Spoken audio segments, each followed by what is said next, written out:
Arm pump at Finke Desert Race. So obviously the last thing that you want to be doing, I think from this year, from 2022, when I'm doing this video, is the average speed for the top 2 or 3 guys is 113 kilometers an hour over the 2.5 hours. So very, very quick. And the last thing that you want doing high speeds for long periods of time like you are at Finke is not being able to hang on. So this video is just going to give you a little bit of insight into how to fuel yourself, how to tackle the nutrition side, so you can reduce as much of the fatigue as you can while you're out racing. So at the end of the day, what we're trying to eliminate is when we're on the bike and we're riding, we want you to be able to ride in the position that you want to be able to ride with. And what that means is using your legs, using your ass, using your core, using your upper back. Anytime we start to experience fatigue that's when the position that we're supposed to be holding on the bike kind of goes out the window. We start to sit down and our legs aren't working as well and it's getting harder to hold on. And so that's when things start to go downhill, and that's when we start to hang on a lot tighter because we're just trying not to crash rather than riding how we want to ride. So what I'm going to go through is just the nutrition aspect of how to reduce fatigue and how to map out your weekend of racing. So first thing that you want to start with is your prologue day. Okay, let's start with the end of prologue day. So on Saturday night. So what you want to be doing on Saturday night is making sure that we're filling up your body with glycogen. So glycogen is stored energy in your body, okay, or stored carbohydrates. And we want to make sure that we've got our glycogen stores at 100%. So that way when we go and race the next day on Saturday, our body's ready to rock and roll. We've got our battery at full charge. So how do you do this? So the day before, specifically the night before, you want to make sure that you're maximizing your complex carbs.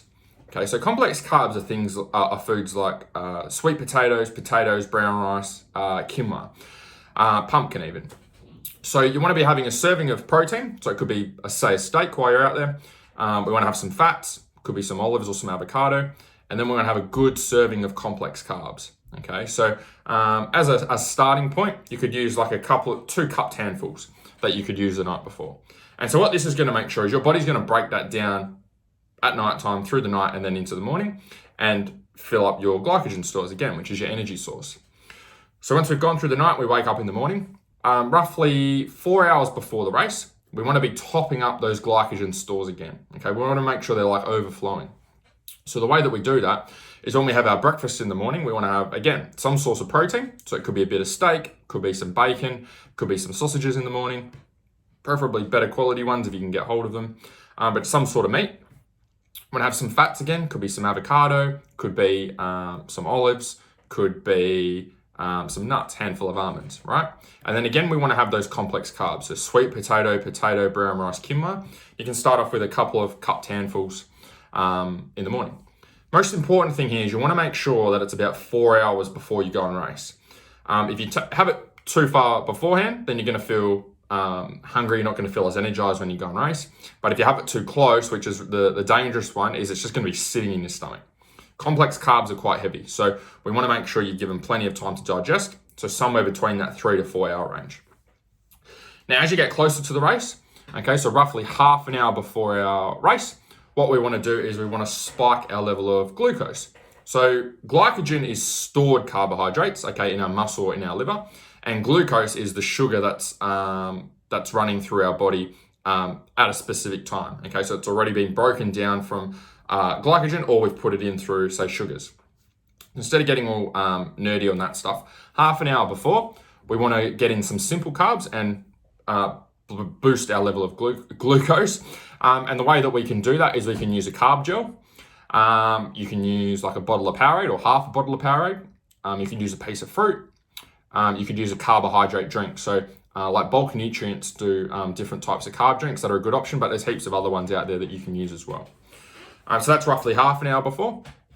So then now we're getting into the racing. So depending on how quick you are and how fast the track is on a particular year, like for this year, I think the fastest guys were doing it in like 2.5 hours, which is super quick compared to previous years. And I think the cutoff is at 4 hours. So depending on your ability, going to be somewhere between 2.5 hours and somewhere between 4 hours, right?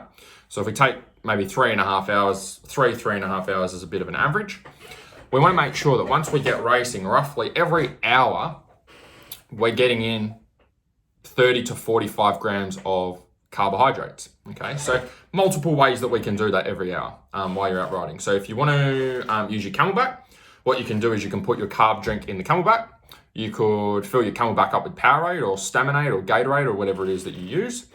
Other option that you can use is if you find that you don't drink much liquid or get much in while you're riding, or you find it hard to get liquid in, then you're probably going to find you might have all the right stuff in your Camelbak, but your body's not actually getting it in because you're not drinking everything that's in there. So if you find that that's you, what you can do is get a couple of carb gels, either put them in your pack or strap them to your fuel drum. So if you're doing 2 fuel stops, every time you stop for a fuel stop, you'll have probably 2 carb gels. So 4 carb gels total. So there's a couple of options there depending on what works for you.